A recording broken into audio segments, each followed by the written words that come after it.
ओम शांति। प्यारे भाइयों बहनों, आज एक बहुत प्यारा दृष्टांत आप सबको सुनाने जा रहे हैं और उसका नाम है सुदामा। भली भांति परिचित होंगे आप सभी। ये भागवत में एक प्रसंग आता है। सुदामा कौन थे, सुदामा का क्या रोल रहा है, मैं आप सबको सुना देना चाहता हूँ। बाबा इसका मुरली में वर्णन भी करते हैं। सुदामा जो थे वो श्री कृष्ण के बचपन के साथी थे, बाल सखा थे। संदीपनी ऋषि के आश्रम में दोनों एक साथ पढ़ते थे। ये सब सुना होगा ना। संदीपनी जो ऋषि थे उनके आश्रम में सुदामा और कृष्ण दोनों साथ में पढ़ते थे। लेकिन सुदामा एक गरीब ब्राह्मण था और श्री कृष्ण क्या था, द्वारका के राजकुमार थे। द्वारकाधीश बोलते हैं ना, तो द्वारका के राजकुमार थे। विद्याभ्यास पूरा कर दोनों अपने अपने स्थान पर चले गए। आश्रम से जब गए तो सुदामा अपने घर चले गए और श्री कृष्ण अपने महल में चले गए। श्री कृष्ण ने द्वारका जाकर राज्य कारोबार संभाला तो सुदामा की शादी गांव की एक गरीब कन्या से हो गई, है ना। उनकी कन्या का नाम, उसकी पत्नी का नाम सुशीला दिखाते हैं। गरीब कन्या से हो गई।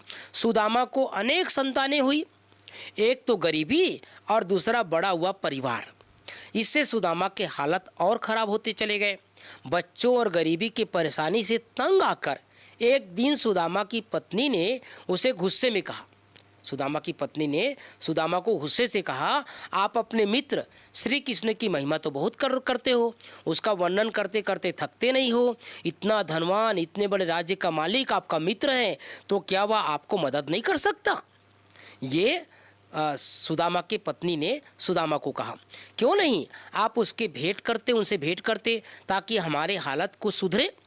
पत्नी के जोर देने पर सुदामा कृष्ण से मिलने चल पड़ा।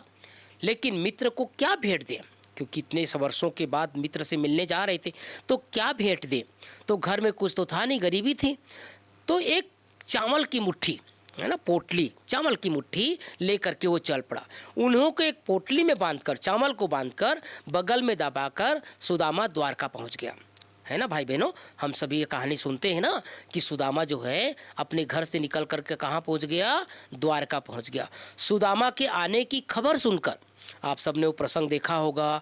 वो द्वारपाल को बार बार कह रहे थे कि मैं सुदामा हूँ, मैं श्री कृष्ण का बाल सखा हूँ, लेकिन उसकी हालत देख करके किसी को विश्वास नहीं हो रहा था। आखिर में एक ने, द्वारपाल ने जब उसका निवेदन आग्रह सुना तो उसने जाकर के श्री कृष्ण को जाकर के बताया, कोई एक विक्षिप्त सा व्यक्ति आया है और अपना नाम सुदामा बताता है। जैसे ही सुदामा नाम सुना, श्री कृष्ण जी अपने राजगद्दी से उठकर दौड़े दौड़े, नंगे पांव दौड़े दौड़े आए। वो सब दृश्य आपने सबने देखा होगा और आनंद विभोर होकर उसके स्वागत में प्रवेश द्वार पर पहुंचे।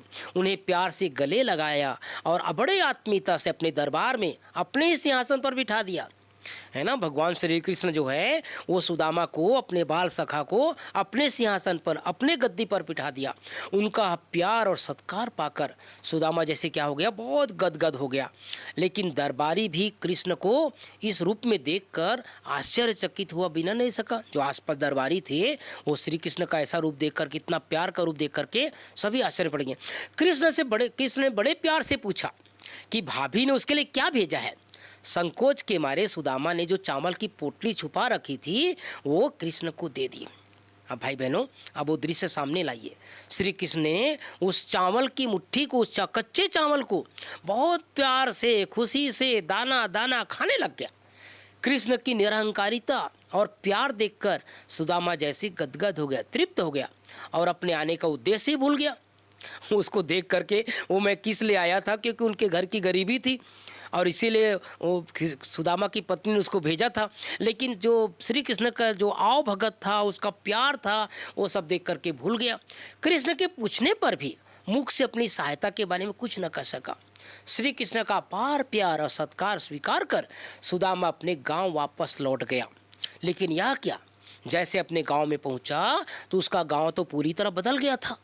वो कहाँ, वो झोपड़ी, छोटे छोटे बस्तियाँ, छोटे छोटे घर, वो सब सोने के महल बन चुके थे। वह स्वयं भी धोखे में आ गया कि मैं सही जगह पर आया हूँ या कहीं गलत जगह चला गया। इतने में गांव वालों को और अपने परिवारजनों को रेशमी वस्त्रों में आता देखकर सुदामा मन ही मन समझ गया कि यह सब कृष्ण भगवान की लीला है।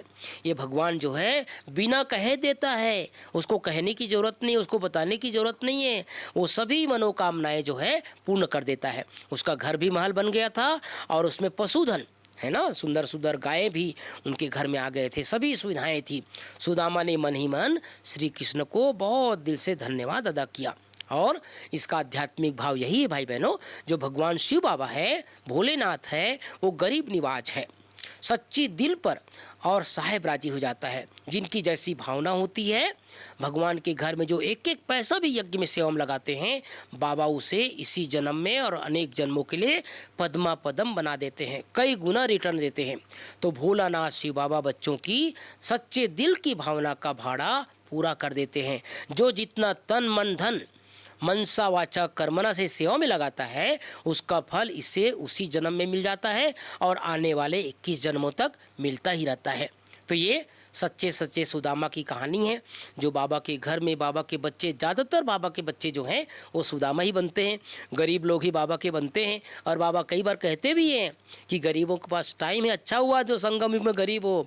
अगर धनवान होते तो इतना प्यार से नहीं पढ़ते, अगर धनवान होते तो भगवान के घर में सेवा नहीं करते, अगर धनवान होते तो समर्पित नहीं होते। तो ये भी बाबा की बलिहारी है, जो कलयुग के अंत में हमारा जीवन ऐसा हुआ है। ते सुदामा की कहानी है। ओम शांति, ओम शांति।